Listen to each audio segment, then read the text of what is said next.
ओम नमो भगवते वासुदेवाय।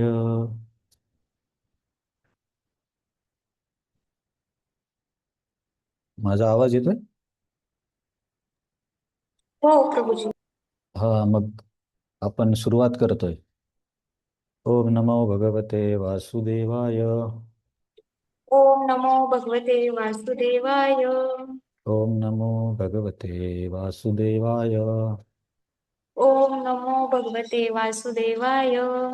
ओम नमो भगवते वासुदेवाय. ओम ओम नमो भगवते भगवते वासुदेवाय. वासुदेवाय. हरे कृष्णा. आपण आता गीतेचा 11वा अध्यायाचा अभ्यास करतोय. त्याचं नाव आहे विश्वरूप दर्शन योग किंवा विश्वरूप असं पण म्हटलेलं आहे. विश्वरूप दर्शन विश्वनाथ ठाकूरांनी काय नाव दिलं?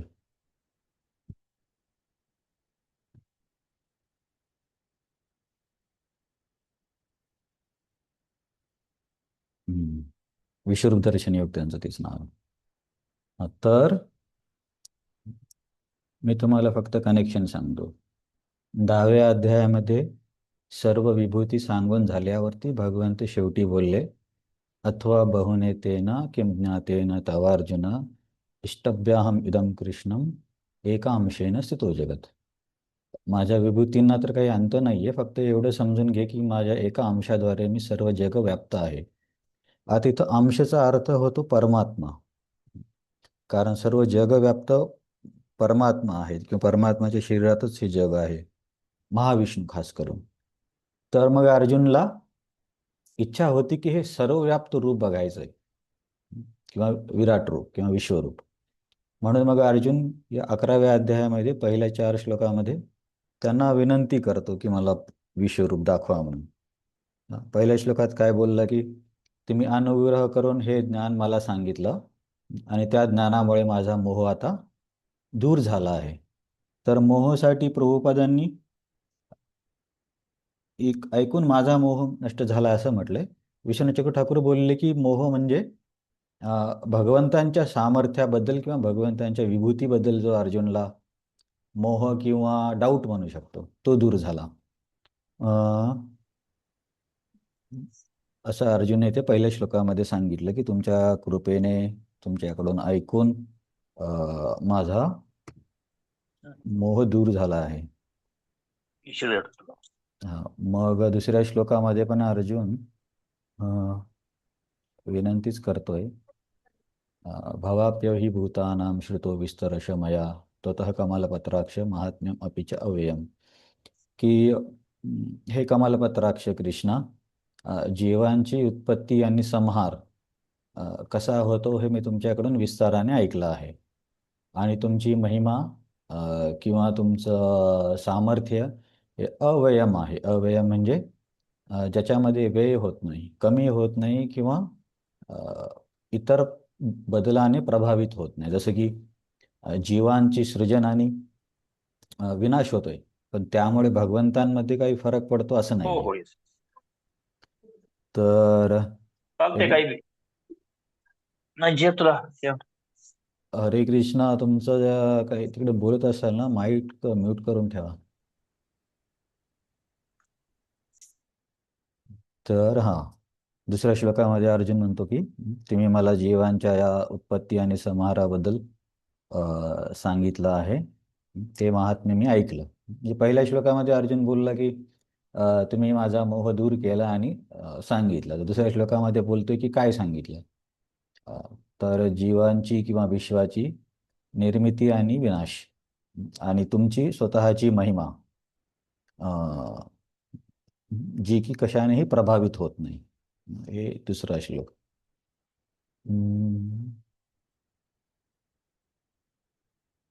हा, भगवंतांच्या मर्याद सामर्थ्याची अर्जुनला माहिती झाली. नंतर तिसऱ्या श्लोकामध्ये अर्जुन काय म्हणतो, अ, की येथे या ठिकाणी अ, मला तुमच्या त्या रूपाची बघण्याची इच्छा होत आहे, ते रूप बघण्याची इच्छा होत आहे. आता ते रूप म्हणजे ज्या रूपाला भगवंतांनी 10व्या अध्यायाच्या शेवटी सांगितलं की एकांशेन स्थितो जगत. मी फक्त एका त्या अंशाने किंवा परमात्मा स्वरूपाने सर्व व्याप्त आहे. तर अर्जुन तिसऱ्या श्लोकामध्ये म्हणतोय की द्रष्टुम इच्छामि, मला ते रूप बघण्याची इच्छा होत आहे.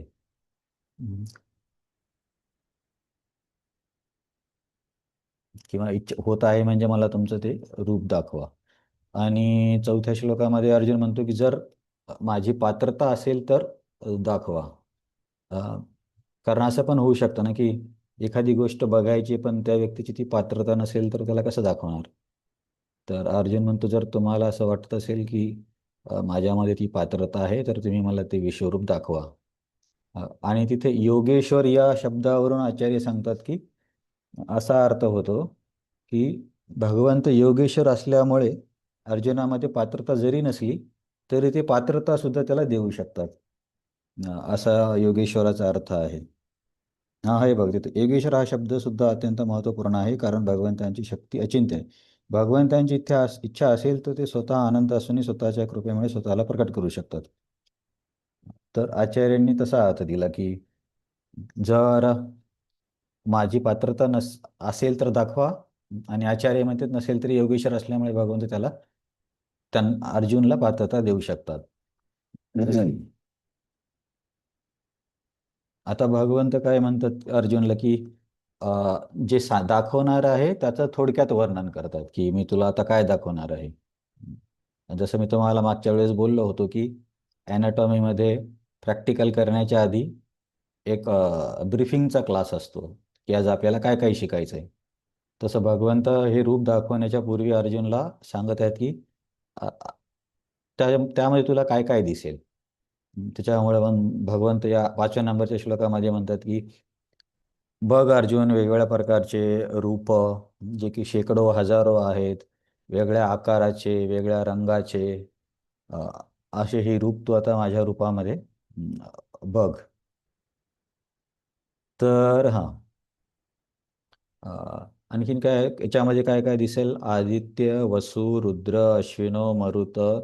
कारण हे विश्वरूप काय या सृष्टीमधील सर्व काही एकत्र एक व्यक्ती अशी कल्पना आहे. त्याच्यामुळे जे देवता आहेत रुद्र किंवा वसु वगैरे ते पण त्या रूपामध्ये दिसणार. सूर्यचंद्र पण दिसणार. सर्व पर्वत पण दिसणार. म्हणून इथे पश्य आदित्यान वसून रुद्रन म्हटलं, त्याच्यामध्ये काही आश्चर्य नाहीये. हम्म.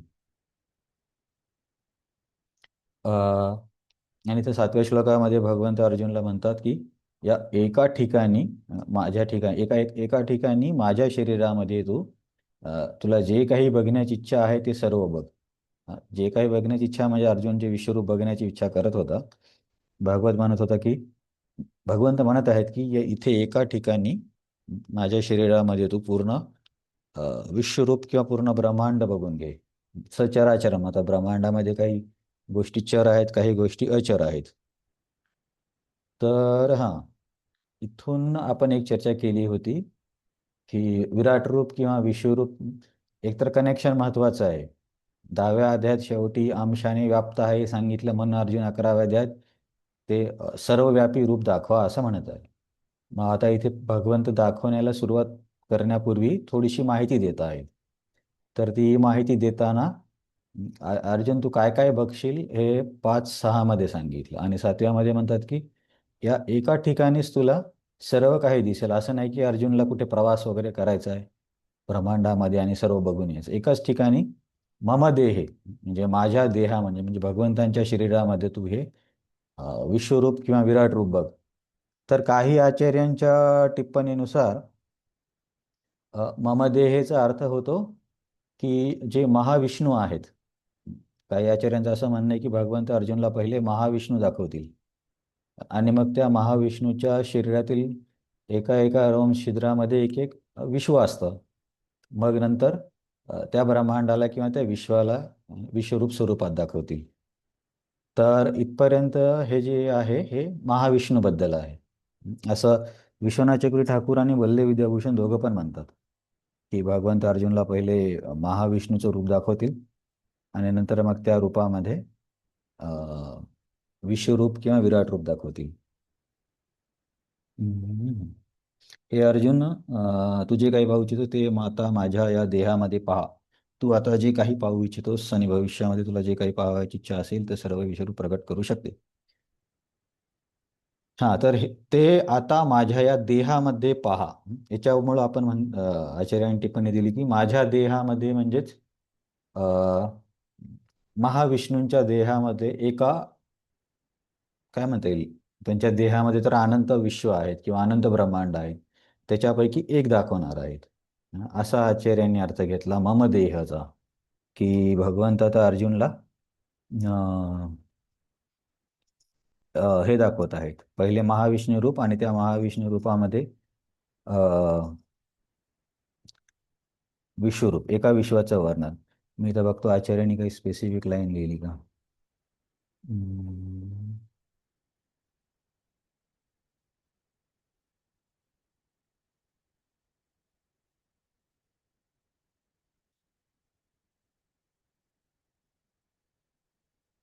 एक असतं. हा बघा, श्लोक नंबर 5च्या तात्पर्यामध्ये विश्वनाथ ठाकूर बलदेव विद्याभूषण सांगतात की मी पहिल्यांदा अर्जुनला पुरुष सुक्तामध्ये जो रूपाचं वर्णन आहे ते दाखवणार आहे. पुरुष सुक्त आपण म्हटलं की हे वेदांमधलं एक सुक्त आहे किंवा एका प्रकारे एक प्रार्थना किंवा गीत आहे.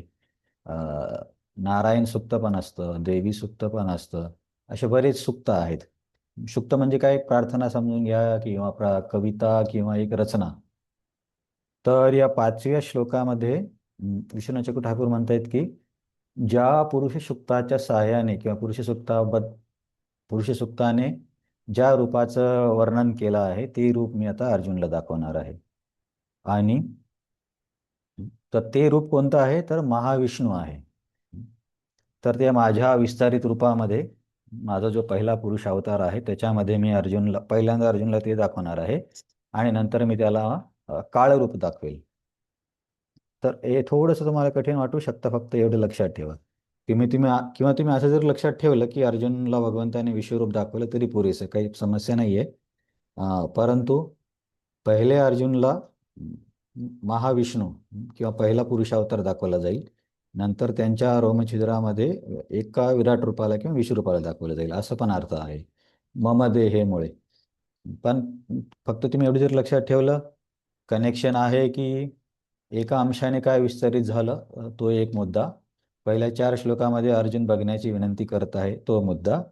पुढच्या 4 श्लोकामध्ये भगवंत अर्जुनला काय काय बघायचं आहे ते सांगत आहेत आणि त्या बघण्यासाठी त्याला दृष्टी देतील, हा तिसरा मुद्दा. तर हे 3 वाक्य जरी लक्षात ठेवले तुम्ही, तरी आतापर्यंत आपण काय बघितलं हे तुमच्या लक्षात राहील. कारण अधिक वर्णनामध्ये गेलं तर मग ते गोष्टी विस्तारित होतात. आता हा एक खूप महत्त्वाचा सिद्धांत आहे 8व्या श्लोकामधला, की की अर्जुन, तू तुझ्या दृष्टीने मला नाही बघू शकणार. न तू माम शक्यसे द्रष्टुम, तुला शक्य नाही मला बघणे. कशाने बघणे शक्य नाहीये? अनेनैव स्वचक्षुषा, तुझ्या स्वतःच्या डोळ्यांनी तू हे रूप नाही बघू शकणार. मग काय करणार? दिव्यम ददाती ते चक्षु, मी तुला दिव्य डोळे देत आहे आणि तू माझे हे ऐश्वर्य बघ किंवा माझ्या या रूपाला बघ. तर इथे एक गोष्ट समजून घेण्यासारखी आहे की अर्जुन तर भगवंतांचा नित्य पार्षद आहे. नरनारायणमध्ये अर्जुन नर आहे, त्याच्यामुळे अर्जुनची दृष्टी सामान्य भौतिक असणे शक्य नाहीये. तर अर्जुन तर भगवंतांशी सख्य रसामध्ये भक्त आहे, तर त्याची दृष्टी ही नेहमी आध्यात्मिक आहे. परंतु आता भगवंत अर्जुनला दृष्टी देत आहेत याचा अर्थ असा होत नाही की कुठली तरी श्रेष्ठ दृष्टी देत आहेत. परंतु श्रेष्ठच्या ऐवजी एक स्टेप खाली येतात भगवंत. जसं की मागच्या वेळेस आपण बोललो 3 प्रकारच्या दृष्टी, एक भौतिक स्तरावर बघणे, दुसरं दैवी स्तरावर आणि तिसरं आध्यात्मिक स्तरावर. आता भौतिक स्तरावर म्हणजे आपल्या डोळ्यांनी जे काही आपण बघू शकतो ती भौतिक दृष्टी झाली. दिव्य दृष्टी किंवा देवतांची दृष्टी म्हणजे देवता लोकांना ज्या भगवंतांच्या लीला दिसतात किंवा भगवंतांचे जे ऐश्वर्य रूपाच्या लीला आहेत. ऐश्वर्य रूपाच्या लीला म्हणजे काय, की महाविष्णूच्या शरीरातून ब्रह्मांड निर्माण होणे, गर्भोदक्षाय विष्णू जाणे, हे सगळ्या ऐश्वर्याच्या लीला आहेत. तर हे बघण्याची जी दृष्टी आहे त्या दृष्टीला म्हणजे दैवी दृष्टी किंवा इथे दिव्यम हा शब्द वापरलाय. आणि सर्वश्रेष्ठ दृष्टी आहे ती वृंदावनवासी लोकांची, जी जी आध्यात्मिक दृष्टी आहे. त्या दृष्टीमध्ये ते भगवंतांना ईश्वर आहे मानत नाहीत. तर अर्जुन सुद्धा आध्यात्मिक दृष्टीचाच व्यक्ती आहे. भगवंतांशी सख्य रसामध्ये आहे, नरनारायणापैकी नर आहे. त्यामुळे अर्जुनला अधिक चांगली दृष्टी देण्याची गरज नाहीये. म्हणून इथून हे समजून घ्यायचं की ही जी दृष्टी आहे, ही दृष्टी अर्जुनच्या आधीच्या दृष्टीपेक्षा एक स्तर खालची आहे. नाहीतर असं नको वाटायला की अर्जुनची जी दृष्टी होती ती काय म्हणतात अपरिपक्व होती किंवा तिच्यामध्ये क्षमता नव्हती म्हणून त्याला एक जास्त शक्तिशाली दृष्टी दिली, असं नाहीये. आपल्या संदर्भात म्हणलं तर तसं होऊ शकतं, परंतु अर्जुनच्या ह्याच्यात नाही. कारण तो नित्यमुक्त जीव आहे, नित्य पार्षद आहे, भगवंतांशी सख्य रसामध्ये आहे, नरनारायणापैकी नर आहे. त्याच्यामुळे त्याची दृष्टी अ, भौतिक आणि दैवी असू शकत नाही. तर त्याची दृष्टी आध्यात्मिक आहे. आध्यात्मिक म्हणजे भगवंतांशी अ, लीला करण्यामध्ये किंवा वेगवेगळ्या नात्यांमध्ये जे दृष्टी असते, भगवंतांना ते भक्त बघतात, ती आध्यात्मिक दृष्टी. जसे की यशोदामाई नंद महाराज कृष्णाला त्यांचा मुलगा म्हणून बघतात. नंतर अ, सुबल अर्जुन, एक अर्जुन पण आहे. सुबल अर्जुन स्तोक कृष्ण, ते भगवंतांना त्यांचा मित्र म्हणून बघतात. तर ती दृष्टी सर्वश्रेष्ठ आहे. म्हणून इथे एक लक्षात ठेवा की ही जी दृष्टी अर्जुनला भगवंत देत आहेत ती आधीच्या दृष्टीपेक्षा श्रेष्ठ नाहीये, तर उलट एक स्टेप खाली आहे. तर गीता आणि भागवतमधील विराट रूप एकच आहे. हां, ठीक आहे. इथले काही मुद्दे बघितले नव्हते ना. या श्लोकाचं भाषांतर. या ठिकाणी एकाच वेळी माझ्या शरीरात संपूर्ण विश्व बघ. इहेकस्तम जगत्कृष्णम पश्चाद्देश चराचरम. या एका ठिकाणी सर्व काही बघ, चराचर सर्व काही. आता हे जे विराट रूप आहे भगवद्गीतेमध्ये, ज्याचं वर्णन या अध्यायात आपण आता अभ्यास करतोय, असंच विराट रूपाचं वर्णन भागवतामध्ये पण आहे. आणि भागवतामध्ये तर 3 ते 4 वेळा विराट रूपाचं वर्णन येतं. दुसऱ्या स्कंदामध्ये, तिसऱ्या स्कंदामध्ये. तर प्रत्येक वेळी वर्णन करण्याचा उद्देश वेगवेगळा होता. त्यामुळे तसं वर्णन केलेलं जातं. जसं की दुसऱ्या स्कंदामध्ये हे जे योगी लोक कसं चिंतन करतात, तर त्यांच्या दृष्टिकोनातून वर्णन केलेलं विश्वरूप आहे. तसं वेगवेगळ्या ठिकाणी आणि एक हे पण आहे की विश्वनिर्मिती कशी झाली, तर त्या विश्वनिर्मितीच्या दृष्टीने समजावून सांगण्यासाठी पण एक विराट रूपाचं वर्णन आहे. तुम्ही फक्त एवढं लक्षात ठेवा की गीता आणि भागवत मधलं जे विराट रूप आहे ते एकच आहे, ते वेगवेगळे नाही आहेत.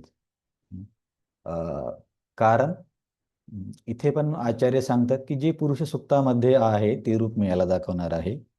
आणि दुसऱ्या स्कंदामध्ये प्रभुपाद एका अध्यायाचं नाव पण देतात, पुरुष सुक्त कन्फर्म. कन्फर्मला मराठीत काय म्हणेल, नक्की केलं. म्हणजे ते रूप पण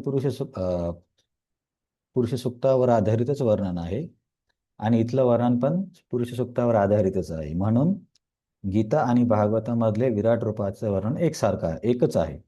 एकसारखं म्हणण्यापेक्षा दोन्ही विराट रूप एकच आहेत, असे वेगवेगळे विराट रूप आहेत असं नाहीये. मग आपल्याला असं वाटेल की ते अर्जुन तर आता वेगळ्या गोष्टी बघतोय, आदित्य, रुद्र. तिथे तर सांगितलं की योगी कोणते ग्रह बघतो, किंवा एका ठिकाणी असं सांगितलं की त्यांच्या चरणामध्ये शूद्र आहेत. तर वेगळ्या ठिकाणी असं वेगवेगळं वर्णन येतं. वेगळं वर्णन काय येतं? कारण त्या व्यक्तीसाठी जे आवश्यक आहे ते सांगितलं जातं म्हणून. आता इथं अर्जुन युद्ध करतोय, तर युद्धाला अनुकूल किंवा त्या प्रकारचं विश्वरूप अर्जुनला दाखवलं जाईल. आणि भागवतामध्ये योगी लोक विश्वरूपावरती चिंतन करतात, तर त्या चिंतनासाठी त्यांच्या पद्धतीचं वर्णन केलं जातं. आता त्यांना युद्धस्थितीतलं वर्णन दाखवून काही उपयोग होणार नाही, कारण त्यांना ध्यान करायचंय. तर मुख्य मुद्दा काय आहे की अर्जुनला जी दृष्टी दिली ती एक स्तर खालची आहे, ती दिव्य आहे, आध्यात्मिक नाहीये. आणि गीता आणि भागवतामधील जे विराट रूप किंवा विश्वरूप आहे ते एकच आहे, पण वेगवेगळं वर्णन का आढळतं? कारण ऐकणारी व्यक्ती वेगळी आहे. इथं अर्जुन क्षत्रिय आहे आणि युद्ध सुरू आहे. आणि तिथं योगी लोकांना सांगायचे, त्यामुळे वर्णन बदलतं. हा. हे कसं झालं ना, हे पण बघितलं होतं आपण. अं, हे झालं की अर्जुनची दृष्टी भौतिक असू शकत नाही. अर्जुन आपल्या मित्रांनी मूळ रूपाचे आस्वादन करत होता. मूळ रूपाचे म्हणजे कृष्ण जे द्विभुज अर्जुनचा मित्र आहे त्या रूपाचं. पण दैवी किंवा देवतासोबत लीलाचे रूप असल्याने विश्वरूप जे आहे ते ऐश्वर्य रूप आहे. ऐश्वर्य रूप म्हणण्यापेक्षा ऐश्वर्य लीलाचं रूप आहे. जसं मी तुम्हाला बोललो ना की शरीरातून ब्रह्मांडाची निर्मिती वगैरे होणे, तर ते रूप बघण्यासाठी दैवी दृष्टी लागते. परंतु अर्जुनाची दृष्टी तर प्रेमाची आहे. प्रेमाच्या दृष्टीमध्ये ऐश्वर्य दिसत नाही. जसे की यशोदामाईला ब्रह्मांड बघून पण कृष्ण स्वतःचा मुलगा आहे असंच वाटत होतं. हं. तर म्हणून अर्जुन त्या दृष्टीने बघणार नाही, म्हणून त्याला दैवी दृष्टी दिली. पण त्याच्यामध्ये एक गोष्ट काय झाली की भगवंताने दृष्टी तर अर्जुनला दैवी दिली किंवा देवतांची दिली किंवा ऐश्वर्य रूप बघण्याची दिली, परंतु त्याचं मन चेंज नाही केलं. आता आपण कसं उदाहरण घेऊ शकतो. समजा आपण एखादा कॅमेरा किंवा व्हिडिओ रेकॉर्डिंगची काही मशीन असेल किंवा व्हिडिओमध्ये ड्रोनच्या सहाय्याने व्हिडिओ करत असेल, तर आपण त्या ड्रोनमधला लेन्सची कॅपॅसिटी चेंज करू शकतो, किती मेगापिक्सल पाहिजे वगैरे काय जे असेल ते. परंतु इकडे प्रोसेस करणारं प्रोसेसर पण तसंच असलं, ते पण चेंज झालं पाहिजे त्याच्यानुसार.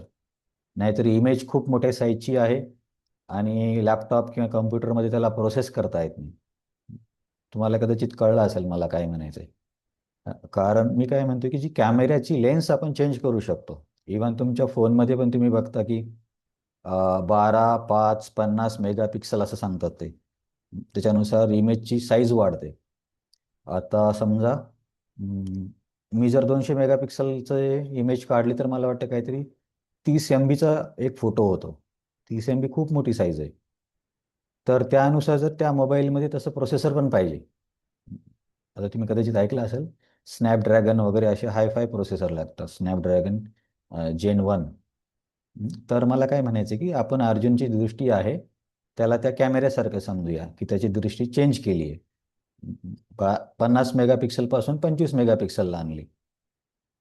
परंतु त्याचं प्रोसेस करणारं जे सॉफ्टवेअर आहे ते वेगळं आहे, ते प्रेमाचं आहे. त्याच्यामध्ये हे भौतिक गोष्टीचं आकलन होत नाही.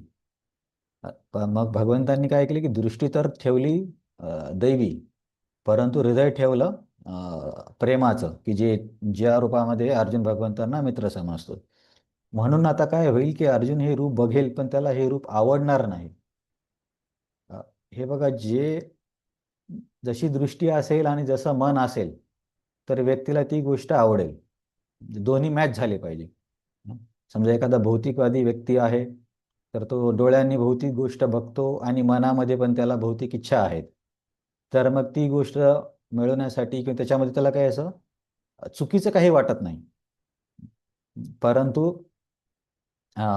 त्याची दृष्टी तशीच आहे पहिल्यासारखीच, परंतु भक्तीमध्ये आल्यामुळे थोडे मनामध्ये चेंज होत आहेत की असं नाही केलं पाहिजे, 4 नियम आहेत.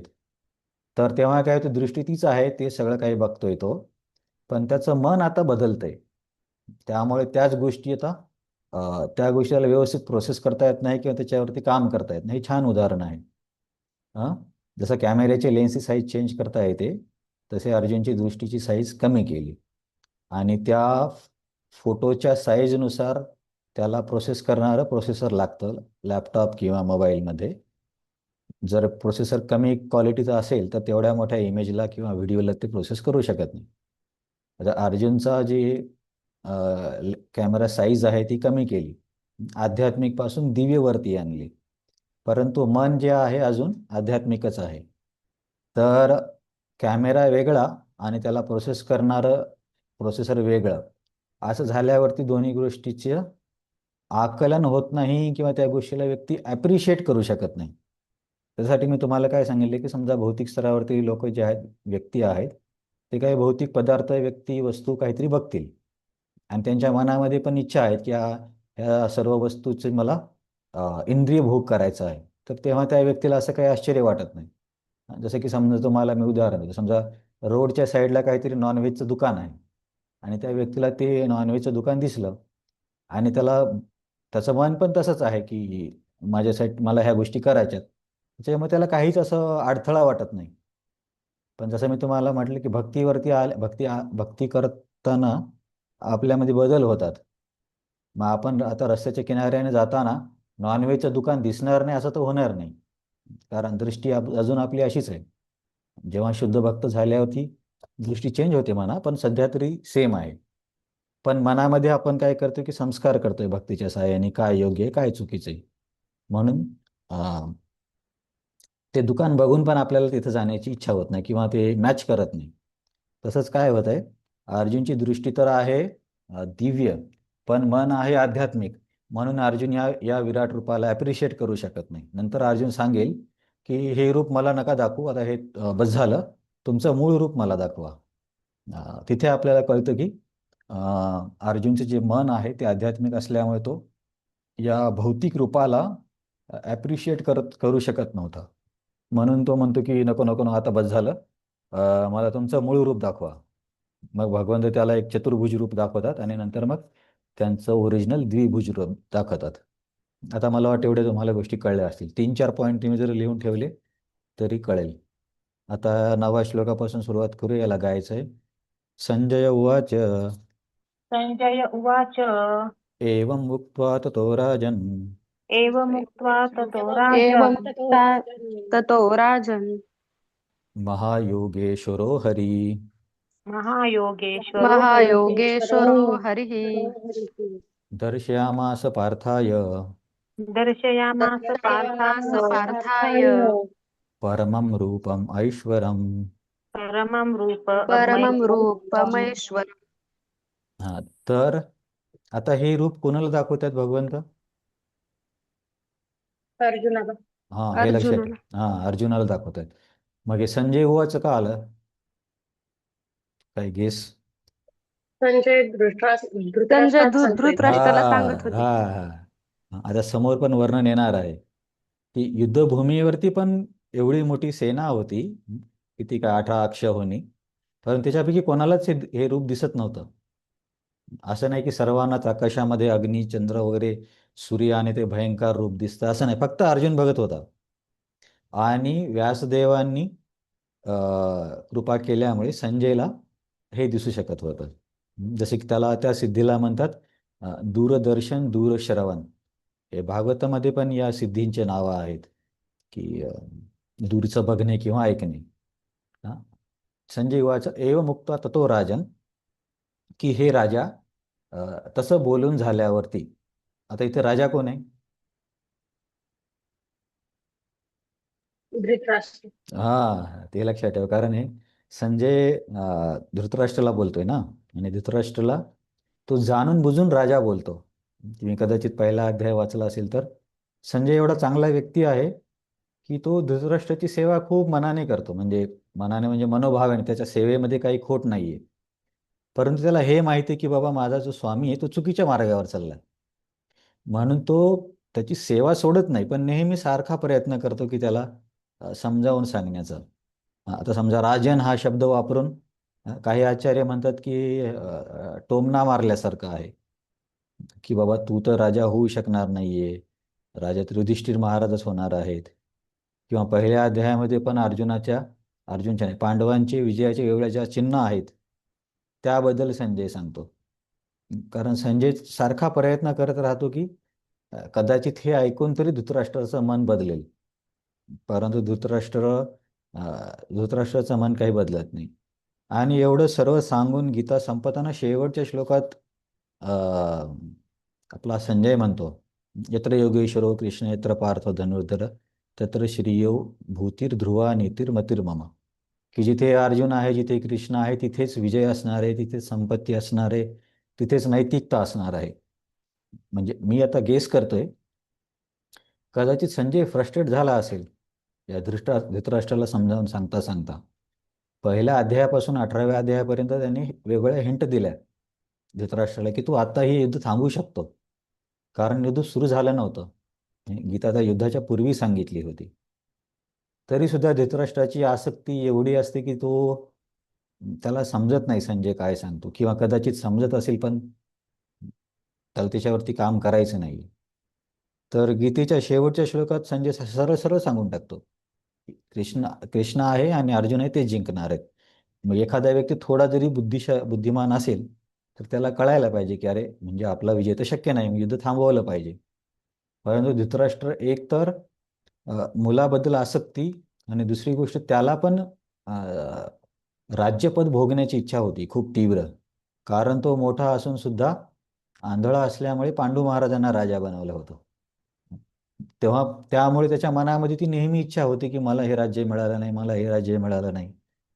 तर या आसक्तीमुळे तो संजयचं जे काही मत आहे ते ग्रहण नाही करू शकला.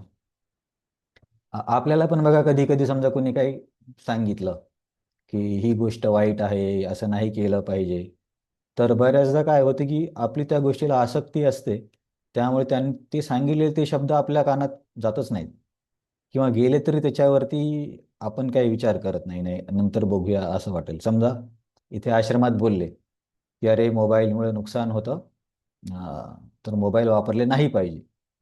तर मग सरळ सरळ अर्थ काय होतो की मोबाईल आमच्याकडे आणून द्या. परंतु जर समजा आपल्याला आसक्ती आहे मोबाईलमध्ये काही बघण्याची, तर त्यांचे ते शब्द जातील पण त्याच्यावरती प्रोसेस नाही होणार की अरे मी मोबाईल दिला पाहिजे, माझ्यासाठीच चांगलं सांगतात असं नाही वाटणार. कारण आपण मोबाईलला आसक्त आहोत. जसं जसा धृतराष्ट्र आसक्त होता म्हणून त्याला किती सांगून त्याच्या बुद्धीमध्ये काही शिरतच नव्हतं. तसं मी एक तुम्हाला फोनचं उदाहरण दिलं, अशी बरीच उदाहरणं आहेत आपल्या जीवनात, पण आपण स्वतः बघू शकतो की माझी आसक्ती कुठे कुठे आहे. कुणाची आसक्ती वस्तूला असेल, कुणाची व्यक्तीला असेल, कुणाची ठिकाणाला असेल, किंवा कुणाची आपल्या कुटुंबाला असेल. तर जेवढी आसक्ती जास्त असेल त्या प्रकारचा तो उपदेश आपण घेत नाही. बाकी सर्व ऐकून घेऊ, पण आसक्तीबद्दलचं आपल्याला ऐकूनही न ऐकल्यासारखं होतं. तर असं या धृतराष्ट्राचं होत होतं. बिचारा संजय किती प्रयत्न करत होता त्याला समजावण्याचा, तरी त्याला काही समजत नव्हतं. तर व्यासदेवाने दिव्य दृष्टी दिल्यामुळे संजय आता युद्धभूमीमधील अर्जुन जे बघत आहे त्याचं वर्णन धृतराष्ट्राला सांगत आहे. आणि तिथे पण फक्त अर्जुन बघू शकत होता, दुसरं कोणी नाही. कोण सांगेल दुसरे का बघू शकत नव्हते आत्तापर्यंतच्या चर्चेवरून?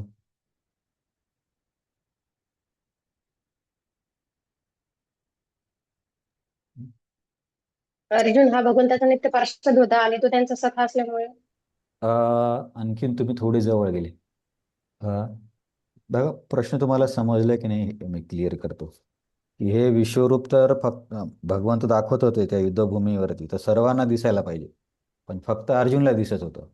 आणि दुसरं संजयला दिसत होतं कारण संजयला व्यासदेवानी कृपा केली म्हणून.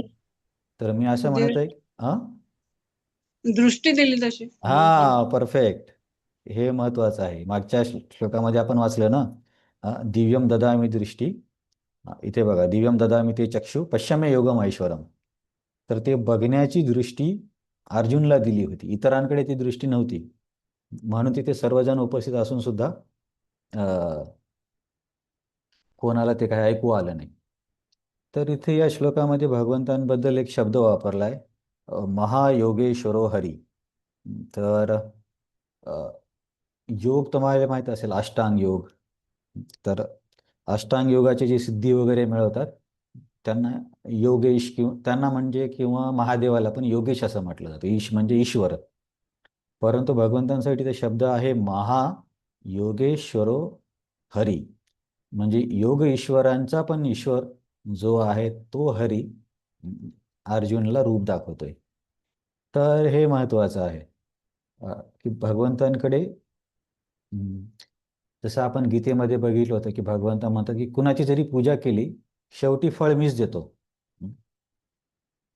तर इथे पण असं आहे की योगी अष्टांग योगामध्ये वेगळ्या सिद्धी प्राप्त करण्याचा प्रयत्न करतात, परंतु शेवटी सिद्धी भगवंतच देतात, कारण ते महायोगेश्वर आहेत.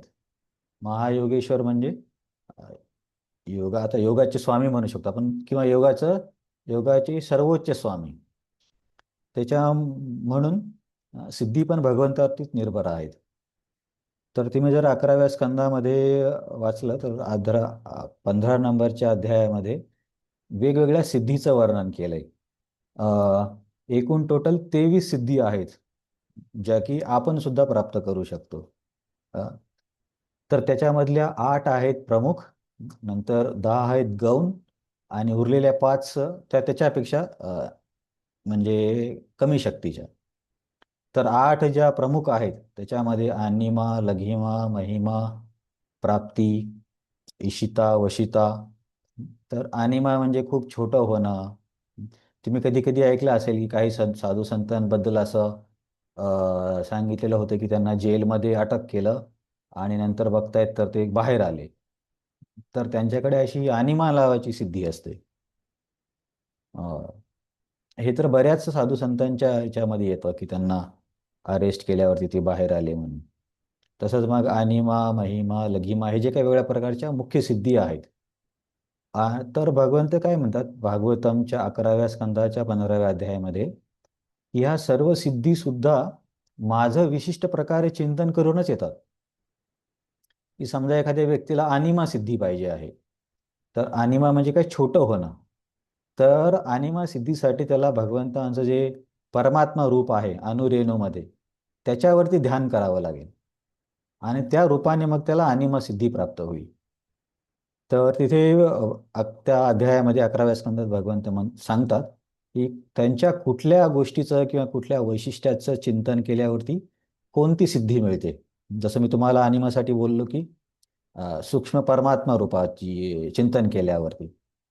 तर मुख्य सिद्धींचे स्रोत पण भगवंतच आहेत.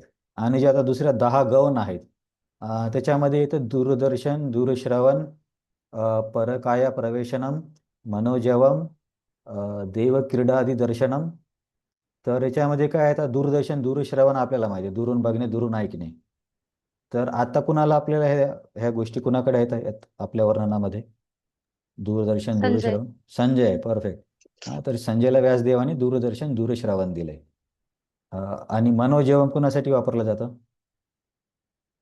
आरुती हा, आणि मनोजेवम मारुत तुल्य वेगम असं आहे ना. तर मनाच्या वेगाने प्रवास करणे. परकाया प्रवेशन म्हणजे दुसऱ्याच्या शरीरामध्ये जाणं. की आपल्याला असं तुम्ही कधी ऐकलं असेल की यांच्याबद्दल आहे बघा. आदिशंकराचार्य आणि मंडन मिश्रा यांच्यामध्ये एकदा हे चालू असतं डिबेट. डिबेटला काय म्हणता येईल आपल्याकडे? मराठीमध्ये डिबेटला काय म्हणतात? वादविवाद चालू होता. तर मग तो मंडन मिश्र तो कर्मकांडी होता आणि आदिशंकराचार्य तर सांगायचे कर्मकांड हा योग्य नाही किंवा त्रिगुणी आहे. तर मग बरेच दिवस दोघांमध्ये वादविवाद चालतात की मंडन मिश्रा आहे तो कर्मकांडी शास्त्रांमधून वेगवेगळे पुरावे द्यायला लागतो की हे कसं आवश्यक आहे, याचं काय महिमा आहे. आणि आदिशंकराचार्य पण शास्त्रामधून ते कसं निकृष्ट दर्जाचं आहे किंवा त्यामध्ये कसं नाही पडलं पाहिजे असे सांगत राहतात. असे मला वाटतं काय 15 दिवस काहीतरी त्यांचा वाद चालतो आणि शेवटी मग मंडन मिश्राचे सर्व तर्क आदिशंकराचार्य खोडून काढतात. मग मंडन मिश्राची पत्नी असते तिथे. तर ती मंडन मिश्राची पत्नी आहे ती स्त्री पुरुष संबंधाबद्दल आदिशंकराचार्यांना प्रश्न करते.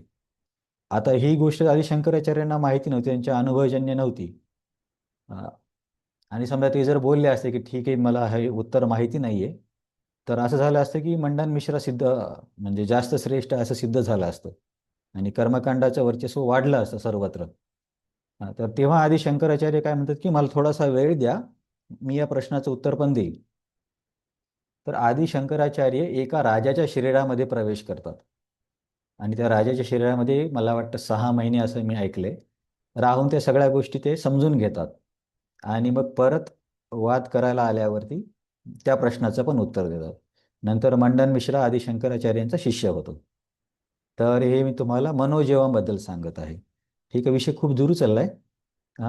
तर हे सर्व वर्णन कशामुळं आलं की महायोगेश्वरो हरी, की ज्या 8 मुख्य सिद्धी आहे, 10 गौण सिद्धी सत्वगुणातून येतात आणि बाकीच्या 5 आहेत त्याच्यापेक्षा पण कमी दर्जाच्या सांगितल्यात. तर भगवंत महायोगेश्वर आहेत. महायोगेश्वराचा हा अर्थ होतो की सर्व सिद्धी त्यांना आहेत.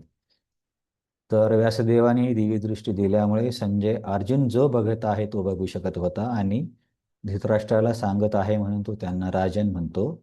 आणि योगेश्वरो हरी हा शब्द वापरून असं समजतं की सर्व सिद्धीचे सर्व शक्तीचे स्वामी जे हरी आहेत ते आता अर्जुनला विराट रूप किंवा दिव्य रूप दाखवत आहेत. हे झालं. किती नंबरचा श्लोक होता आपण? 9 ना. हां, तर आपण पुढच्या श्लोकाकडे जाऊ. दैवी दृष्टी दिली, विराट रूप दाखवले. हां, आता हा 9 झाला ना. 10 आणि 11 एकत्र गायचे. अनेक वक्त्र नयनम अनेका एक एकच ओळ आहे. अनेक वक्त्र नयनम. नाही नाही, मला वाटते पूर्ण वेळ वाचावं लागेल ना, ते तर गायला बरोबर वाटत नाही. मी एकदा वाचून बघतो मग तुम्ही बघा. अनेक वक्त्रम नयनम नाही मी sorry. एकदा वाचतो. अनेक वस्त्र नयनम अनेक अद्भुत दर्शनम. हां, एकत्रच गायचं ते. तर हां, आपण एकत्रच गावं. अनेक वक्त्र नयनम अनेकाद्भुत दर्शनम अनेक दिव्याभरणम दिव्यानेकोद्यतायुधम दिव्यमाल्याम्बरधरम दिव्यगंधानुलेपनम सर्वाश्चर्यमयं देवम अनंतं विश्वतोमुखम. तर असं हे न थांबता गायचं आहे. तुमच्यापैकी कोणी गायलं नाही? तुमच्याकडे गीता आहे ना? हा प्रभूजी म्हटले ना तुम्ही. गायले का? हां, ठीक आहे, मग काय हरकत नाही. हां, तर इथे या श्लोकामध्ये काय वर्णन आहे की अर्जुन काय काय बघतोय. काय बघतोय अर्जुन? अनेक वक्त्र नाही ना, वक्त्र म्हणजे मुख, की त्या रूपामध्ये अर्जुन अनेक चेहरे बघतोय, अनेक डोळे बघतोय किंवा अनेक विस्मय निर्माण करणाऱ्या गोष्टी बघतोय. आता ॲक्च्युली तर अनेक किंवा काही ठिकाणी अनेक तरी बरोबर आहे, काही ठिकाणी हजार वगैरे असा शब्द येतो. ॲक्च्युली ते विश्वरूपामध्ये तर अनंत डोळे आणि अनंत चेहरे आहेत. आता समजा आपण फक्त पृथ्वीचं जरी उदाहरण घेतलं जस्ट समजण्यासाठी, फक्त मानवाचं जरी म्हटलं तरी आता किती 7.5 अब्ज लोक आहेत. तर एवढ्यांचं जरी एक रूप बनवलं तरी किती डोळे होतील? तर तर भगवंत तर अर्जुनला सर्व ब्रह्मांडामध्ये जे काही आहे ते सर्व एका ठिकाणी दाखवत होते. तर अर्जुन तर एकाच ठिकाणी एवढे अनेक चेहरे, अनेक डोळे आणि अद्भुत गोष्टी बघतोय. नंतर दुसऱ्या त्या श्लोकाच्या तिसरी ओळ म्हणता येईल आपल्याला. तिसरं पद अनेक दिव्याभरणम. तर अनेक दिव्याभरणं म्हणजे काय की या रूपाला वेगळ्या प्रकारचे दागिने किंवा वस्त्र होते. मराठीमध्ये काय सांगितले? आभरण, अलंकार. तर मी फक्त याच्यावरती विचार केला की हे विराट रूप असून सुद्धा या विराट रूपाचा पण अलंकार केलाय. ॲक्च्युली हे रूप तर काल्पनिक आहे, म्हणजे हे भगवंतांचं नित्य रूप नाही आहे. तर या रूपाला पण वेगळ्या प्रकारचे अलंकार आहेत. तर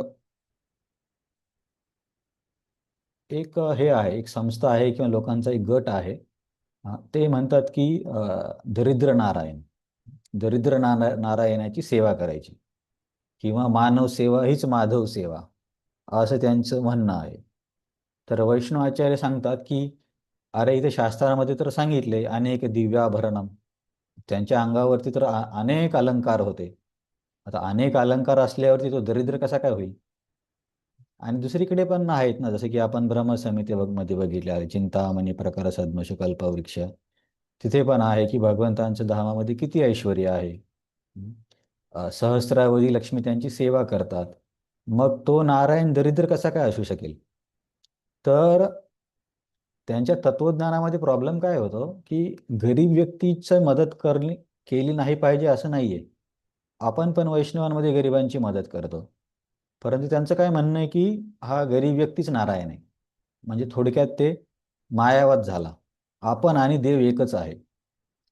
मग समजा त्यांना आपण असं सांगितलं की दरिद्र नारायण आहे, मग श्रीमंत कोण आहे?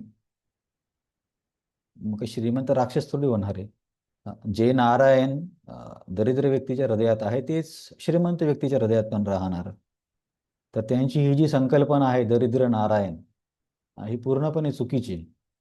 पण काय होतं की बोलण्यासाठी चांगलं वाटतं की दरिद्र नारायण काहीतरी लोक कार्य करतात. मला वाटतं तसंच महात्मा गांधींनी पण हरिजन हा शब्द वापरला होता. हरिजन हा शब्द वापरायला काही हरकत नाही, पण त्यानुसार संस्कृती किंवा माहिती तशी असली पाहिजे. तसंच तुम्हाला मानवाची म्हणजे मनुष्यांची सेवा करायची आहे, तर सेवा करायला कुठे नाही म्हटलंय. उलट वैष्णव जंतु तेने काही अशी गीत पण आहेत. परंतु तुम्ही असं नका म्हणू की दरिद्र नारायण. नारायण कधीच दरिद्र होत नाही आणि दरिद्र व्यक्ती कधीच नारायण होत नाही. म्हणजे दरिद्र व्यक्तीने मुक्त जरी झाला तरी नारायण होऊ शकत नाही. तर याच्यामध्ये ऐकण्यासाठी आपल्याला असं काही वाटणार नाही एवढं काय विशेष आहे. पण हे त्यांच्या तत्वज्ञानामध्ये आता आपण समजा इथे शास्त्राचा अभ्यास करून बाहेर आपण काही काही शब्द वापरतो, जसं की चांट हरे कृष्णा अँड बी हॅपी.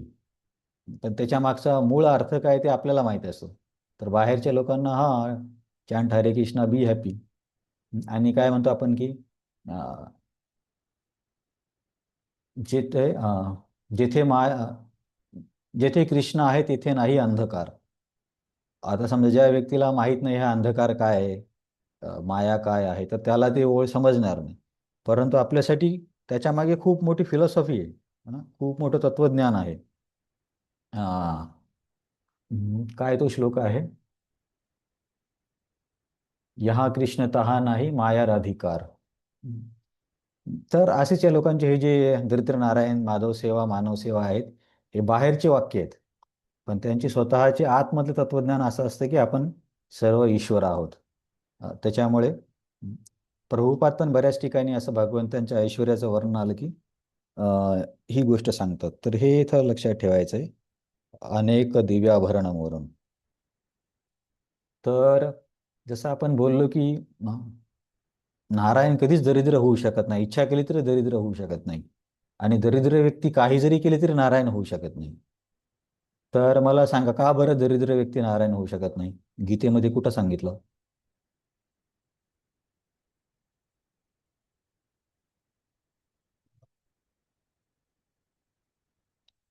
सर्वस्य चाहं. त्याच अध्यायामध्ये दुसरा एक श्लोक.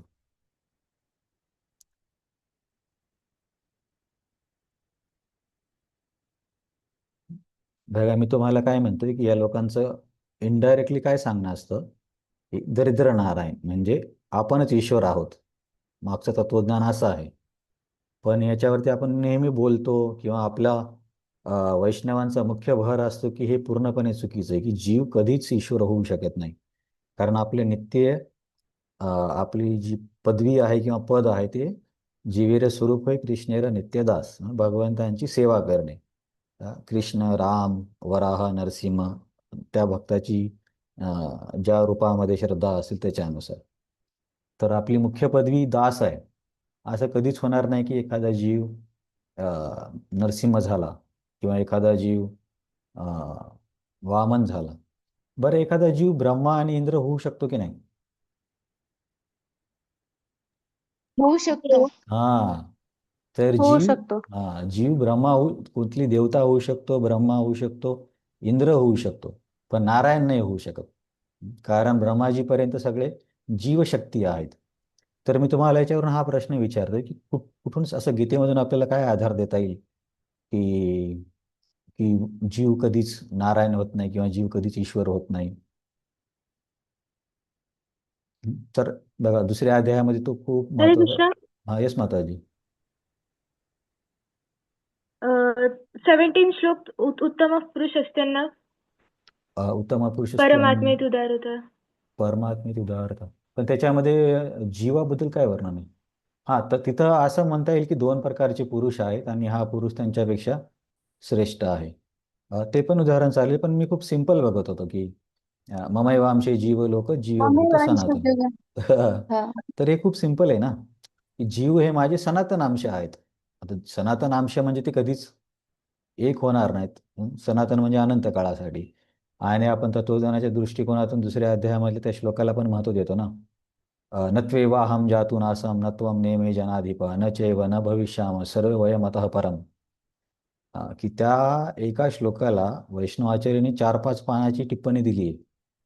एवढा महत्त्वाचा श्लोक आहे तो, नत्वेवाहम जातु नासम, दुसऱ्या अध्यायाचा 12 नंबरचा. की अर्जुन असं कधीच नव्हतं की हे राजे नव्हते, तू नव्हता आणि मी नव्हतो. आणि असं कधीच नसणार आहे की हे राजे नसणार नाही, तू नसणार नाही आणि मी नसणार नाही. तर याच्यामध्ये समस्या म्हणजे कसं समजता येईल की समजा ठीक आहे बाबा की आता सगळे वेगवेगळे झाले, कसे झाले काय माहिती नाहीये, परंतु आपण सगळे ब्रह्मा आहोत, ब्रह्मामध्ये गेलो. सर्व ब्रह्मामध्ये गेल्यावरती काय व्हायला पाहिजे, भगवंतांनी काय म्हणायला पाहिजे की तेव्हा हे राजे पण नसणार, तू पण नसणार, मी पण नसणार, फक्त एक ब्रह्म असणार, असं म्हणायला पाहिजे ना. परंतु भगवंत तसे म्हणत नाही.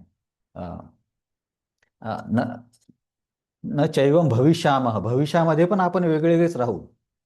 असं होणार नाही की हे सगळे राजे एकत्र मिळून त्यांच्यापासून एक प्रकाश तयार झाला, त्या प्रकाशामध्ये अर्जुन गेला, त्या प्रकाशामध्ये कृष्ण गेले आणि तो प्रकाश ब्रह्म झाला. असे त्या लोकांचं तत्वज्ञान आहे. हं. त्यांचं म्हणणं काय आहे की ब्रह्मावरती जेव्हा सत्वगुणाचा प्रभाव होतो तेव्हा ईश्वर निर्मिती होते. रामकृष्ण हे तसे ईश्वर आहेत असं त्यांचं म्हणणं आहे. म्हणजे ते पण मायेची रूप आहेत, ब्रह्मावरती माया प्रभाव करून हे रूप आलेत. आणि मग बाकीच्या जीवांसाठी ते म्हणतात की रजोगुण किंवा तमोगुणाच्या प्रभावामुळे हे जीव आहेत. परंतु तिथे सरळ सरळ अर्थानं समजते की असं कधीच होणार नाही. म्हणून हा जो सनातनचा जो श्लोक आहे तो सोपा आहे आणि एकदम क्लिअर सांगतो. हां, तर इथे एक गोष्ट, हां, आता तिसरी त्याच्यानंतरची ओळ, दिव्य माल्य अंबरधरम दिव्य गंधानुलेपनम. तर या विश्वरूपामध्ये वेगवेगळ्या प्रकारच्या माळा किंवा आपण हार घातलेले होते. आणि कपड्याबद्दल काही आहे का?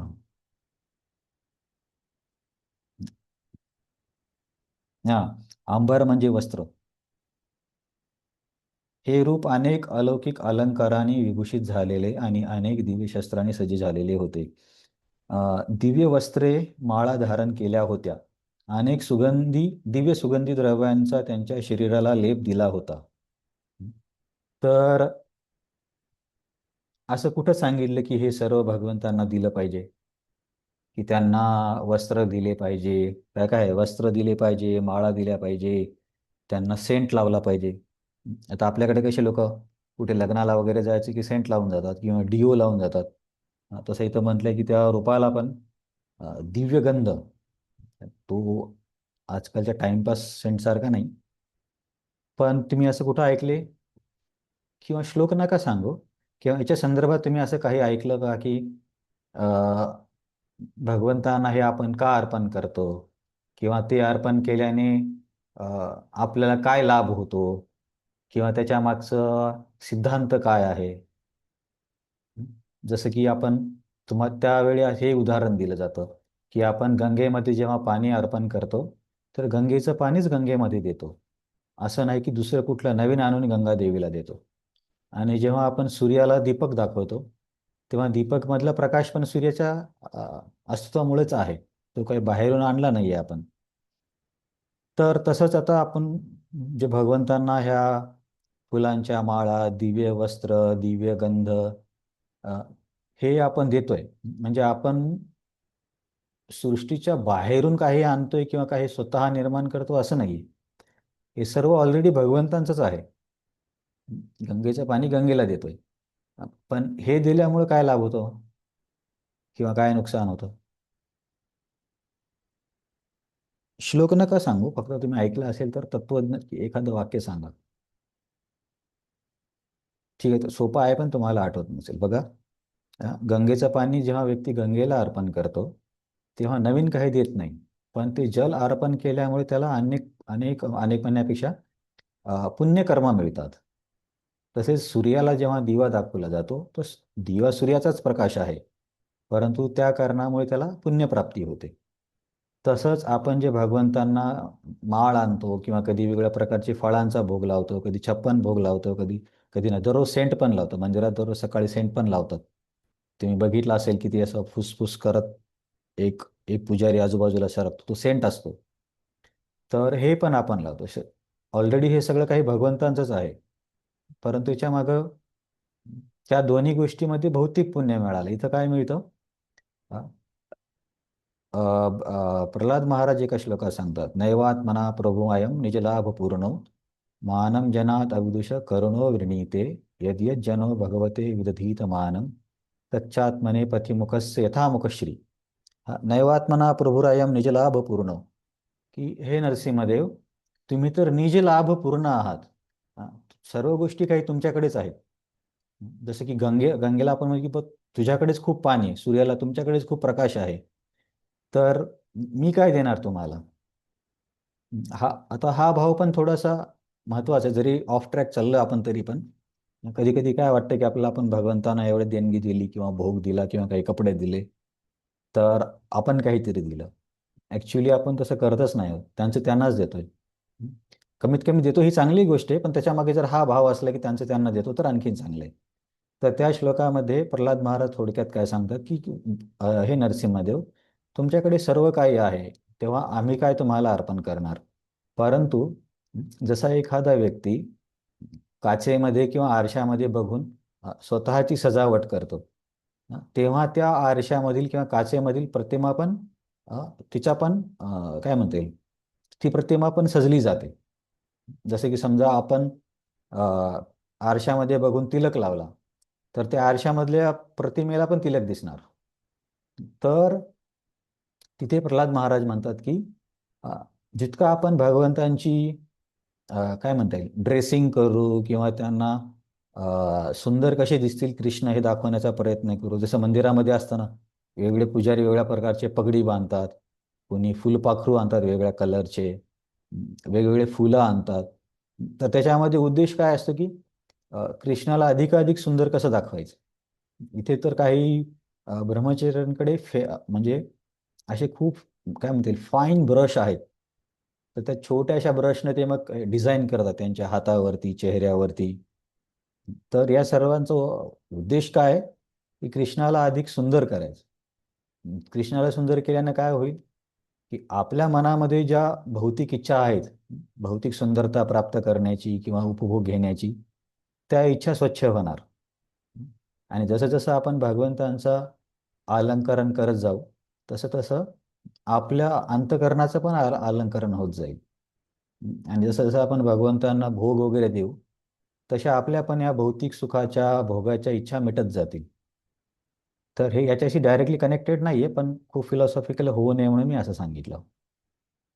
तर पहिल्या ओळीत काय बघितलं आपण की अनेक चेहरे, अनेक डोळे आणि अद्भुत दर्शन आहेत. आणि या विश्वरूपामध्ये दिव्य असे कपडे आहेत. युद्ध म्हणजे वेगवेगळ्या प्रकारचे शस्त्र अस्त्र आहेत. त्यांना वेगवेगळ्या प्रकारच्या माळा हार घातलेल्या आहेत आणि त्यांना गंधानुलेपनम, आपल्या भाषेमध्ये सेंट आहे, सेंट लावलाय.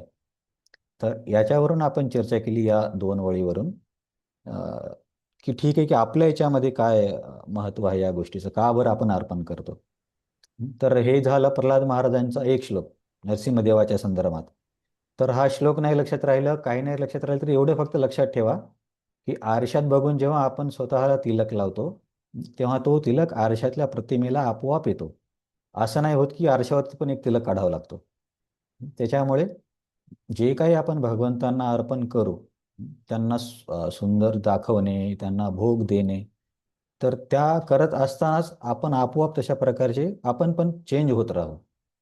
जसं की तुम्ही ऐकले की नाही माहीत नाही, पण प्रभुपाद बऱ्याच तात्पर्यामध्ये म्हणतात जर मनामध्ये काम भावना असेल तर भगवंतांचा शृंगार केला पाहिजे. तर भगवंतांचा शृंगार करून करून करून त्या व्यक्तीची ती इच्छा निघून जाते, कारण तो भगवंतांच्या सौंदर्यामध्येच रमायला लागतो. की जसे तुम्हाला आता ब्रह्मचार्यांचं कसं असतं की आता मी तर आजार आहे म्हणून जात नाही, पण जे जातात त्यांचं कसं असतं की उद्या ड्रेसिंग करायची तर ते आजच विचार करणार की कोणते फुलं आणायचे, कोणते फुलं जीवीच्या कुठल्या साईडला आहेत, कोणते पानं आणायचे, कोणत्या प्रकारची उद्या डिझाईन करायची. माधव गोपाल प्रभू तर एक दिवस आधी जाऊनच ड्रेस काढून ठेवतात रात्रीच, उद्या कोणता ड्रेस घालायचा आहे. मग आता तिथे गेल्यावरती ड्रेसला मॅचिंग हार. तुम्ही कधी कधी बघितलं असेल की हार जर ड्रेस जर पिवळ्या रंगाचा असेल तर त्यांच्या गळ्यातले ते हार पण पिवळ्याच रंगाचे असतात. असं मॅचिंग वगैरे करण्याचा प्रयत्न केला जातो. आणि ते फुलपाखरू वगैरे भगवंतांवरती ठेवतात. त्याच्या मागचा हे काय आहे की कृष्ण एका सुगंधी फुलासारखा आहे. आणि फुलपाखरं वगैरे काय सुगंधी फुलाकडे आकर्षित होतात. तर तो अर्थ आहे आणि ते बघून पण खूप छान वाटतं. तर ते पण भक्त इथे करतात. ठीक आहे, त्याच्यामध्ये तर खूप व्यापक व्यापक चर्चा होऊ शकते. आपण मुख्य मुद्दा बघितला आणि एक आणखीन श्लोक बघायचा आहे. 11व्या स्कंदामध्ये उद्धवजी भगवंतांना बोलतात. अं, बरं ठीक आहे, गीतेमध्ये भगवंतांनी कुठं सांगितलं की मायादेवीला आपण जिंकू शकत नाही?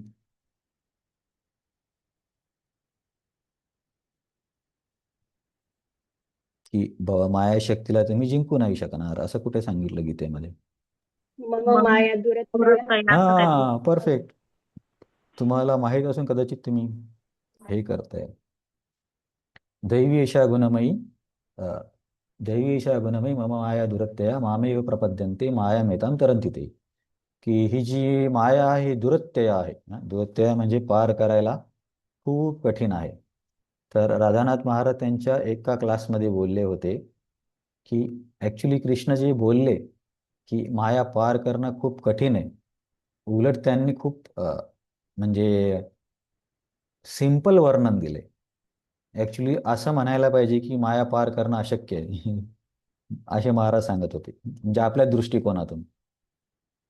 तर हां, मग या मायेला पार करण्यासाठी भगवंतच त्याच श्लोकामध्ये उत्तर देतात की दैवी एषा गुणमयी मम माया दुरते मामेव प्रपद्यन्ते माया मेतां तरन्ति ते.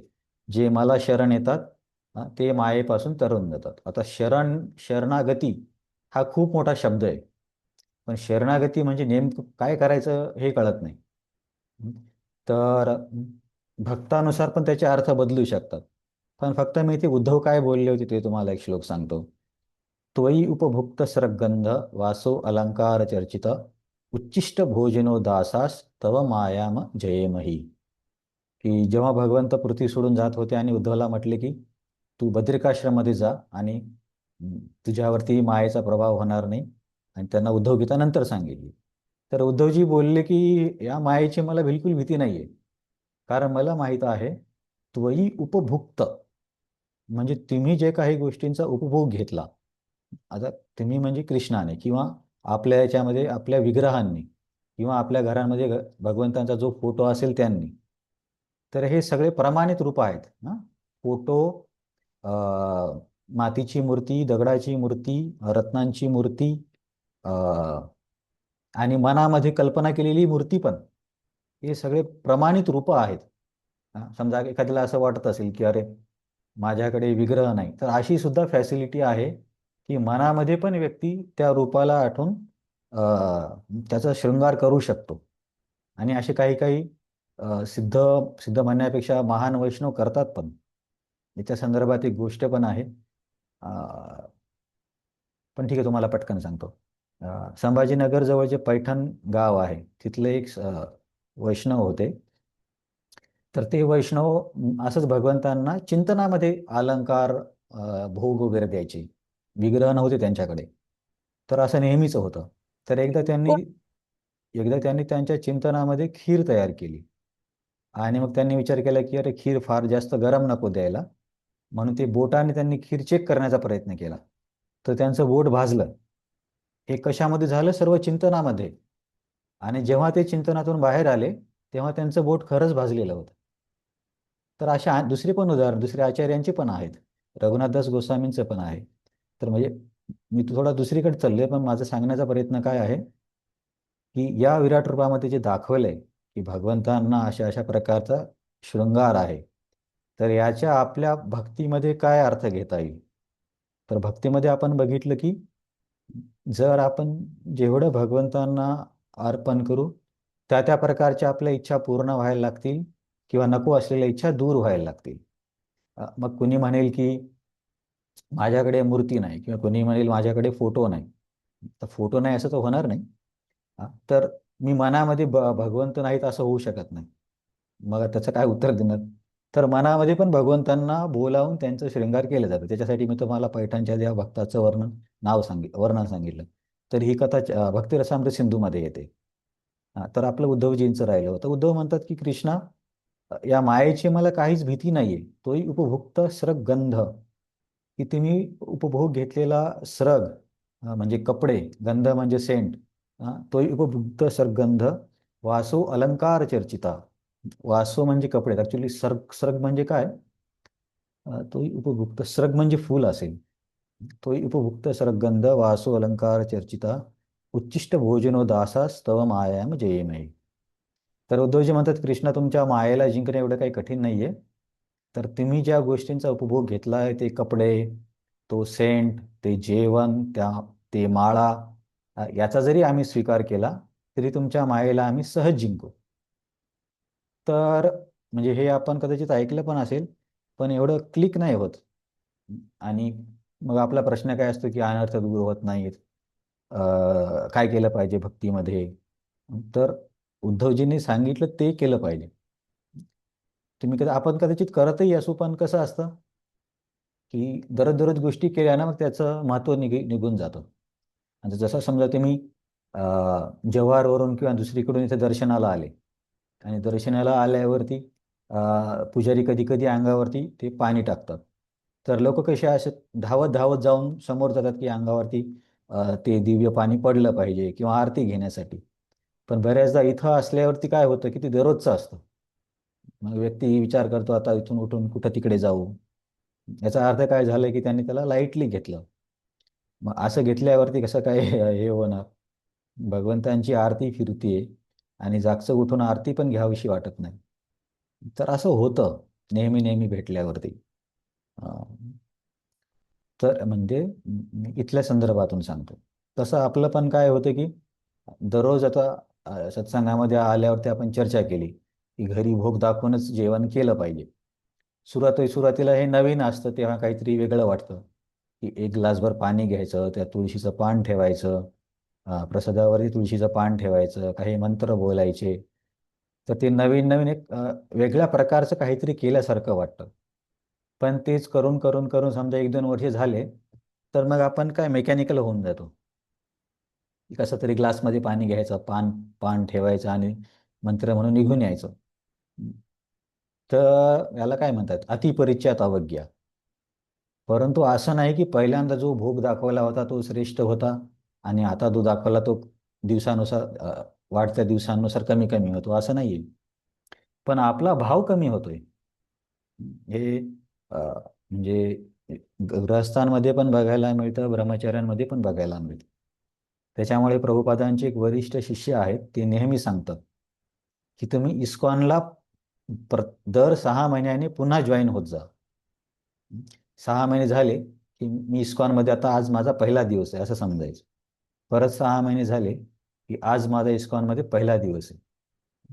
तर असं का? कारण त्यांनी सांगितले की जो सुरुवातीला आपला भाव असतो, तो भाव फार छान असतो आणि ते जर आपण मेंटेन करू शकलो तर खूप लवकर प्रगती होईल. जसे की समजा आता मी पण पहिल्यांदा मंदिरात गेल्यावरती सगळ्या प्रभूजी जो दिसेल सगळ्याला प्रभूजी, हे ब्रह्मचारी ते ब्रह्मचारी. आपण नंतर इथं आश्रमात काय, आता सगळीकडे आजूबाजूला ब्रह्मचारीच आहेत. पण तो आधीचा जो भाव आहे पहिल्या दिवशीचा, ते जेव्हा मी माझ्या काउन्सिलरकडून मंदिरामध्ये गेलो होतो, तर तिथे सगळे ब्रह्मचारी तर वैकुंठातलेच लोक वाटत होते. परंतु आता तो भाव कसा झाला, कमी झाला नेहमी बघून बघून बघून. तर हे महत्वाचं आहे की वैष्णवांची महती कमी होत नाही, प्रसादाची महिमा कमी होत नाही, भगवंतांच्या सेंटची महिमा कमी होत नाही, आपला भाव कमी होतो. त्याच्यामुळे इस्कॉनला दर 6 महिन्याने पुन्हा जॉईन करायचं, कारण 6 महिन्यानंतर तो पहिल्या दिवसाचा भाव आला पाहिजे. तर हे सर्व मी याच्यावरून बघितलं आहे, काय काय म्हणतात तिथे, अलंकरणावरून. नरसिंहदेव आणि उद्धव. नरसिंहदेवाची तिथे प्रल्हाद महाराज म्हणतात की तुमची सजावट केली तर तसं आमची पण होईल, म्हणजे किंवा आमच्या पण त्या इच्छा पूर्ण होतील. आणि इथे उद्धव सांगतात, कृष्ण तुम्ही मायेबद्दल काही मला भीती नका देऊ, मला फुल कॉन्फिडन्स आहे की तो उपभुक्क सग्रंथ वासो अलंकार चर्चित उच्चिष्ट भोजनो. तुम्ही घेतलेलं जेवण जे उच्चिष्ट आहे, तुम्ही घेतलेला जो गंध आहे किंवा कपडे आहेत. आता कपडे आपण कसे घालणार? बघा, जगन्नाथपुरीच्या रथयात्रेमध्ये ना जगन्नाथजींना अर्पण केलेले कपडे हे मिळतात, धागे म्हणण्यापेक्षा छोट्या छोट्या पट्ट्या मिळतात. तर ते घेण्यासाठी पण लोक खूप धावपळ करतात. इथं आश्रमात पण काही काही ब्रह्मचारी घेऊन येतात. तर मग ते काय, कारण जगन्नाथजींनी त्यांच्या शरीरावर घातलेला तो कपडा आहे आणि त्या कपड्यामध्ये रथयात्रा झालेली असते आणि तो कपडा मिळणं म्हणजे खूप मोठी गोष्ट आहे. जगन्नाथजींनी स्वतः घातलेला कपडा आहे. पण मनामध्ये तो भाव असला पाहिजे. जसे उद्धव म्हणतात की तुमचे वापरलेले कपडे. उद्धव तर असे होते की भगवंतांचेच कपडे वापरायचे, जसे असते तेच कपडे वापरायचे. कधी कधी असं होतं ना की छोटा भाऊ मोठ्या भावाचे कपडे वापरतो, नंतर जसं जसं वय वाढेल तसं उद्धवचं होतं. तर जरी भगवंत गीतेमध्ये बोलले की माझी माया पार करणं खूप कठीण आहे आणि त्याला एकच पर्याय आहे, ते म्हणजे मला शरणागत होणं. आता शरणागत होणं म्हणजे काय व्हायचं की ह्या आपल्या ज्या दैनंदिन क्रिया आहेत, भगवंतांना अर्पण करणे, जपा करणे, श्रवण करणे, ते शरणागती आहे. शरणागती म्हणजे असं दुसरं काही वेगळं नाहीये. तर परंतु सगळं लक्षात ठेवण्यापेक्षा एवढं जर लक्षात ठेवलं की दर 6 महिन्यांनी पुन्हा इस्कॉन जॉईन करायचं, तरी हे एकच वाक्य सफिशियंट आहे सगळं स्पष्ट करण्यासाठी. तर हे आपण या विराट रूपाच्या अलंकरणावरून बघितलं. एकदा एक व्यक्ती प्रभुपादांना बोलला की तुम्ही विश्वरूपाची का पूजा करत नाही? तर प्रभुपाद बोलले ठीक आहे, विश्वरूपाचे जे विश्वरूपाला घालण्यासाठी ड्रेस तुम्ही घेऊन या. तर बोलायला सोपं असतं. तर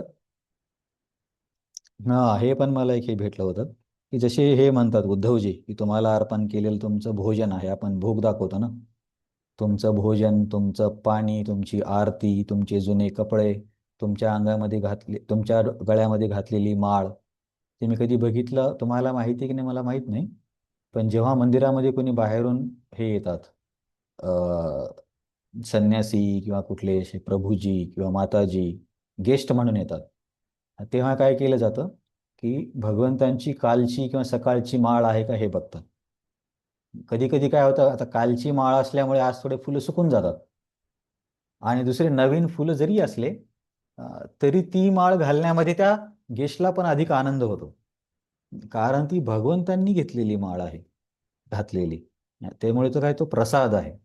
माळ पण प्रसाद आहे, सेंट पण प्रसाद आहे. सकाळी सेंट लावतो तिथं आपल्या हाताला, आणि प्रसाद तर प्रसाद आहेच. तर मी याच्यावरून हे सांगत होतो की भगवंतांची हे अर्पण करण्याचं कसं आहे बघा, की आता इथे भगवंतजीमध्ये सकाळी 4 वाजता उठल्याबरोबर त्यांना रसमलाई, पेढे, खीर द्यावी लागते. आता असा कोणता व्यक्ती आहे की उठल्याबरोबर एवढा गोड पदार्थ खाईल?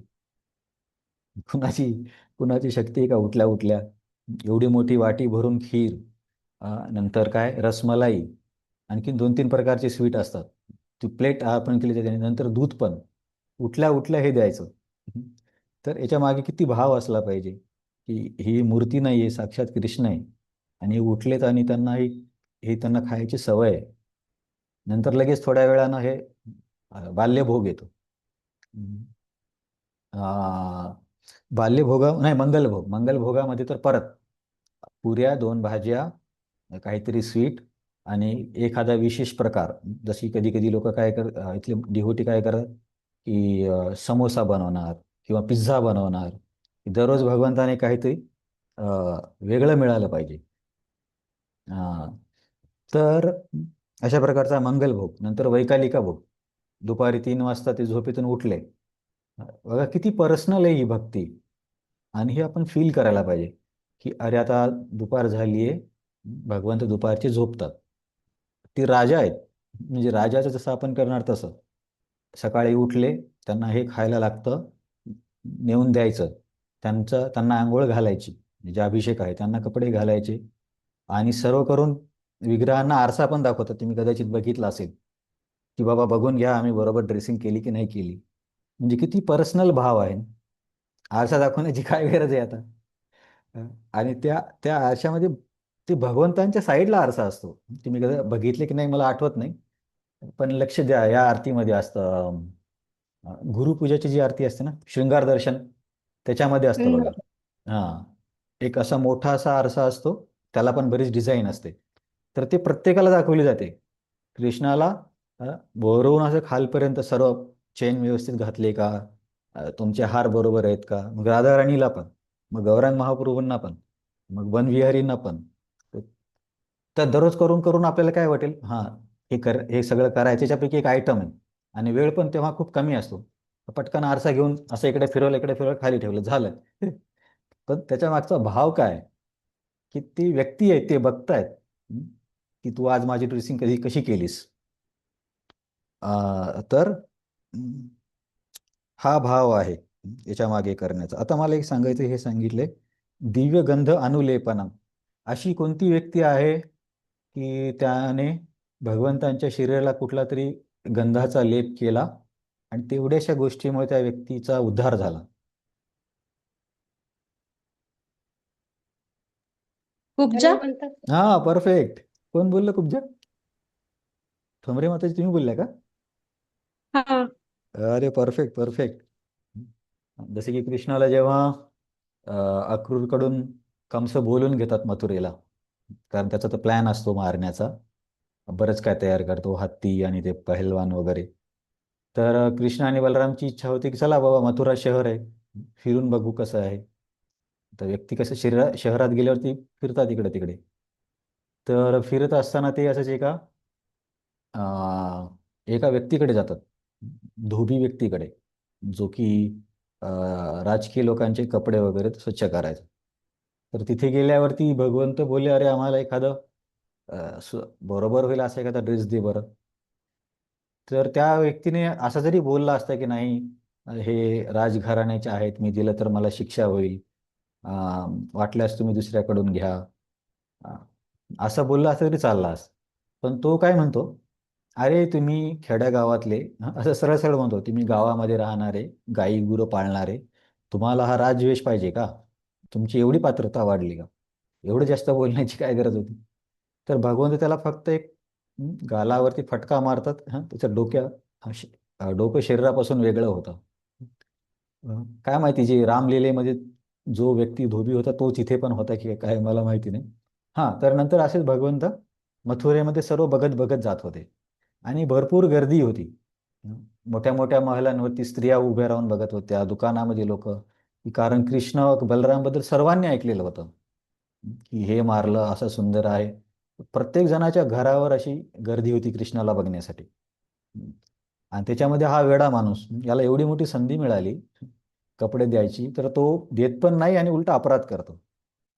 तर मग असं वेगवेगळ्या लोकांना भेटताना ते एका माळीला पण भेटतात आणि मग एक पुढे कुब्जा पण दिसते. तर कुब्जाची काय सेवा असते की कंसासाठी चंदन घासून चंदनाचा लेप तयार करायचा. आता त्याच्यामध्ये पण काही प्रकार असतील चंदनाच्या सुगंधानुसार किंवा त्याच्यामध्ये टाकलेल्या वस्तूनुसार. जसे की आपण इथं काय करतात की चंदन घासताना त्याच्यामध्ये केशर पण टाकतात आणि हे पण टाकतात, कापूर. खाण्याचा जो कापूर असतो त्यानं थोडा थंडावा वाढतो. किंवा तुम्ही कधी पानामध्ये खाल्ला असेल, मिंटमध्ये असं गळ्याला थंड वाटतं ना, तसा प्रकार. तर ही कुब्जा काय करायची, तिचं हे काम होतं, दररोज घासून घासून बनवायचं आणि कंसाला द्यायचं. कदा ती लावायची किंवा दुसरे लोक लावत असतील. तर कृष्ण बलरामांनी बघितले की हातामध्ये एवढं मोठं हे आहे, लेप आहे, चंदन आहे, सेंट आहे. तर कृष्ण बलराम म्हणतात, अरे आम्हाला हे दे ना थोडंसं. तर तिला पण बोलण्याची शक्यता, ती पण बोलू शकली असते की अरे बाबा, हे कंसासाठी आहे, मी दिलं तर मला किती त्रास होईल, मला मारून टाकेल तो, अशी बोलू शकली असते. किंवा अशी बोलू शकली असते की हे नको तुमच्यासाठी, मी दुसरा घेऊन येईल. पण कुब्जा काहीच विचार करत नाही, तिथेच भर रस्त्यात कृष्ण आणि बलरामच्या शरीराला ते चंदन लावून टाकते. म्हणजे आपण चंदन ड्रेसमध्ये कसं तुम्ही बघितलं असेल, सगळीकडे चंदन असतं, पूर्ण शरीरावरती ती चंदन लावते.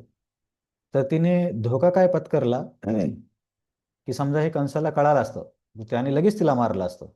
हे तिला पण चांगलं माहिती आणि सगळ्या लोकांना माहिती होतं कंस किती क्रूर आहे.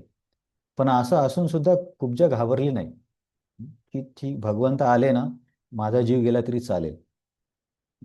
पण आता हे जास्त होईल, पण आपण आपण पण कधी कधी भगवंतांच्या सेवेमध्ये थोडेसे कष्ट पडलेने सहन केले पाहिजे. कुब्जाने तर जीवाची भीती नाही केली. मग आपल्याला कधी कधी काय होतं की अरे ही सेवा केली ना, आज माझी अर्धा तास झोप कमी होईल म्हणजे एवढा पण कधी कधी मनामध्ये विचार येतो किंवा मला हे नाही भेटणार. थोडासा म्हणजे बिलकुलच काही घ्यायचं नाही असं नाही.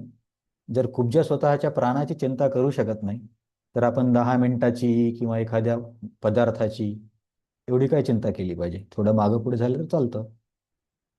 पण आर्टिफिशियली करू नका. मी तुम्हाला एक सांगतोय असं असं होतं कधी कधी. तर कुब्जाने असा एवढा मोठा धोका पत्करला, भगवंतांना चंदन लावलं आणि काहीच तिच्या मनामध्ये इच्छा नव्हती की त्याच्या बदल्यात काहीतरी द्या म्हणून. कधी कधी काय असतं की आपण जातो ना तीर्थक्षेत्राला, तिथे ते लोक जबरदस्ती येऊन कपाळावरती ते लावून जातात आणि नंतर 10-10 रुपये मागतात. आपली इच्छा नसली तरी. तर असं नव्हतं. तर कृष्णाने काय केलं, तिथेच कुब्जाच्या जो पाय आहे तिच्या पायावरती आपला पाय ठेवला. आता तुम्ही कधी कधी बघितलं असेल ना, गावाकडे पण असे जे म्हातारे माणसं असतात ते पाठीमधून असे वाकलेले असतात. त्यांना असं सरळ होता येत नाही. इथे नंदन प्रभूंची आई पण तशी आहे. तर हे जवळपास सगळ्यांनी बघितलेलं आहे.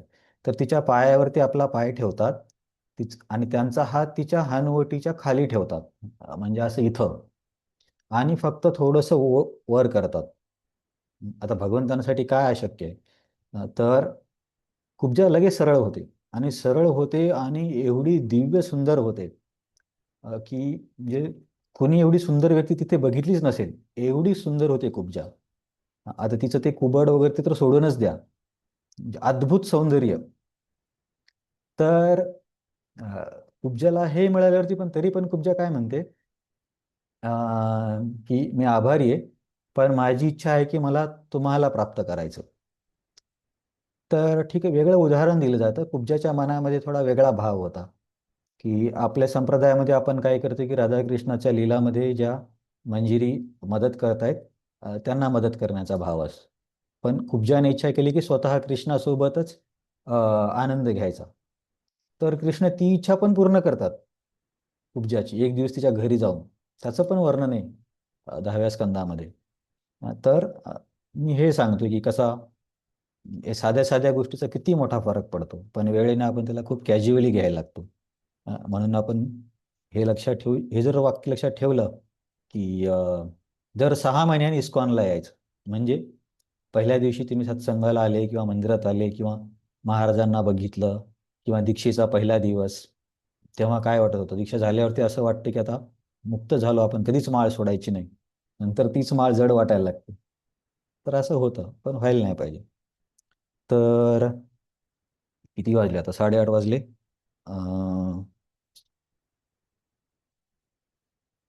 ठीक आहे, आपण इथे थांबू. पुढचा श्लोक नंतर बघू. तर हे बघा, ॲक्च्युली हे विराट रूपामध्ये ना असं वर्णन नाही आहे मी तुम्हाला जे सांगतोय तसं. तिथे सरळ सरळ तत्वज्ञान आहे. अर्जुनने हे बघितलं, संजयने हे सांगितलं. त्याच्यामध्ये खूप चेहरे आहेत, खूप डोळे आहेत, कपडे आहेत, गंध आहेत आणि हे विश्वरूप आहे. मग पुढे जायचं, काय काय बघितलं. आता त्याच्यामध्ये किती सूर्याचं तेज दिसतंय असंच वर्णन आहे. पण मी विचार केला फक्त तसं वाचत गेलं तर ते खूपच शुष्क होऊन जाईल. म्हणजे काय असलं त्याच्यातून काय शिकलो किंवा म्हणजे मला काय म्हणायचं तुम्हाला कळलं असेल की फक्त त्याच्यातून निघून गेलो असं वाटेल. आणि आपल्याला लवकर कंप्लीट करायचं असं पण नाही आहे.